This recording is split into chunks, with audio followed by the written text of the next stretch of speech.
I was DJing in Brooklyn at a lot of jams. They used to call these outside jams. Overall, when we was back in the days, you know, starting out, I would make turntables. I didn't buy. We didn't have money like that. We didn't have bread, but we learned how to makeshift our own turntables in my hood.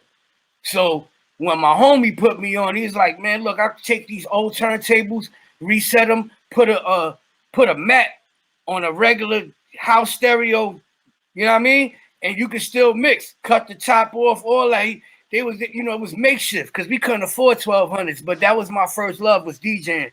And my godfather Jose, he was part owner of the first mom and pop record store in Brooklyn, which is called Soul Shack. Very legendary. This is where Rakim filmed this first video at. I ain't no joke. He filmed it there.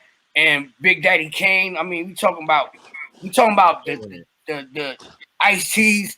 We talking the about Mecca of hip hop. Yeah, we talking about like KRS-One. We talking about like the Jungle Brothers. They all went to my godfather record store because there was no record store selling hip hop in Brooklyn at that time. Many few, about 2 or 3 downtown records, Brooklyn. Man.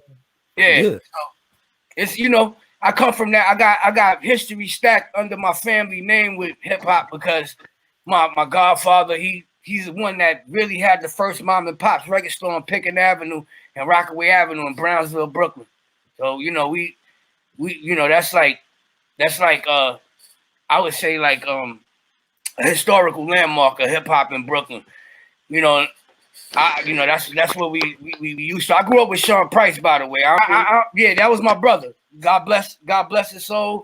We did a lot of music together, but we were friends first. And we grew up and traded Coleco cartridges and comic books. We didn't know we was gonna be rappers because I was leading a whole different life. You know what I mean? I wanted to be a boxer and a basketball player, and I was DJing. But then I had how hip hop, how I started rhyming was like, all right, well, one of my boys I was in a group with, he wound up having some legal trouble.